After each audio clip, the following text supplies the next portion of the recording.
جی تو دوستوں آج کا افیکٹنر کے لرننگ ویڈیو ٹیوٹوریل میں ہم انگلش کے ورڈ کلائنٹ کے ڈیفرنٹ میننگ کو سمجھیں گے. ورڈ کلائنٹ کو یوز کرتے ہوئے انگلش میں 3 سینٹینسز بنائیں گے اور ان کی ٹرانسلیشن کو سمجھیں گے. آخر میں ہوگی ایک چھوٹی سی ایکسرسائز. تو شروع کرتے ہیں جی اپنا آج کا افیکٹنر کا لرننگ ویڈیو ٹیوٹوریل. دوستوں ورڈ کلائنٹ کا میننگ ہوتا ہے گراہک، گاہک. آپ سمجھ لیں کہ ایک قسم کا کسٹمر ہوتا ہے، لیکن کلائنٹ اس اسپیسیفک کسٹمر کو کہتے ہیں جو کوئی سروسز لیتا ہے. جس طرح لائر کی سروسز آپ لیتے ہیں تو آپ اس لائر کے کلائنٹ ہیں. آپ کسی ٹیکس فائلر کی سروسز لیتے ہیں تو آپ اس ٹیکس کے جو ٹیکس کا جمع کرانے والا کنسلٹنٹ ہے اس کے آپ کلائنٹ ہیں، کیونکہ آپ سروسز ان سے لے رہے ہیں. اس کے علاوہ کلائنٹ ہم کمپیوٹر ٹرمز میں بھی یوز کرتے ہیں، خاص طور پہ سرور اینڈ کلائنٹ انوائرمنٹ میں. جس طرح سرور جو ہوتا ہے وہ مین کمپیوٹر ہوتا ہے جس میں ساری کمپیوٹنگ ہوتی ہیں، اور جو ورک اسٹیشنز ہو گئے جو باقی کمپیوٹرز کے ساتھ اٹیچ ہوتے ہیں اور اس کی کمپیوٹنگ پاور کو یا پھر ڈیٹا بیس کو یا کسی بھی طرح اس کو یوز کر رہے ہوتے ہیں تو وہ اس کے کلائنٹس ہوتے ہیں. تو کمپیوٹنگ ٹرم میں کلائنٹس ایسے کمپیوٹرز کو کہا جاتا ہے جو کسی بڑے کمپیوٹر کی کمپیوٹنگ پاور یوز کریں یا سروسز یوز کریں. چلیں دوستوں ورڈ کلائنٹ کو یوز کرتے ہوئے اب انگلش میں کچھ سینٹینسز بناتے ہیں. جس طرح ہم کہہ سکتے ہیں can you give me your client list.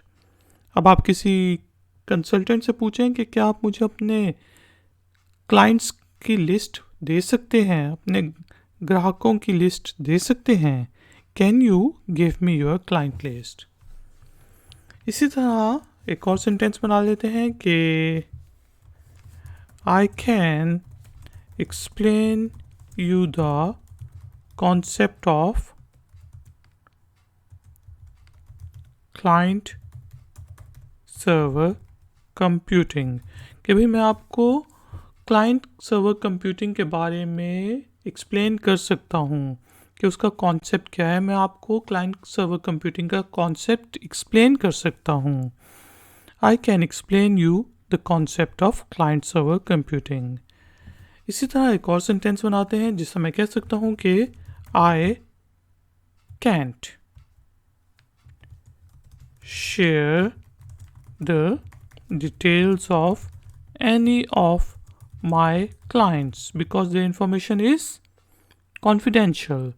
کہ بھئی میں آپ کے ساتھ اپنے کسی بھی کلائنٹ کی ڈیٹیل نہیں شیئر کر سکتا because it's confidential، کہ وہ confidential ہے.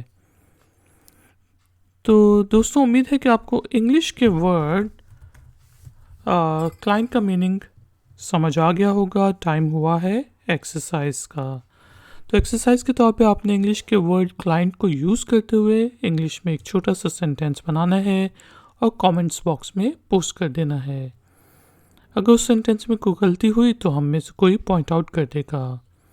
ویڈیو پسند آئی ہے تو لائک کا بٹن ضرور پریس کریں، ویڈیو کو شیئر کریں، اور اگر آپ چینل پہ نئے ہیں تو چینل کی سپورٹ کے لیے اور نئی نوٹیفیکیشنز حاصل کرنے کے لیے چینل کو سبسکرائب کر کے بیل آئیکن کو پریس کر دیں.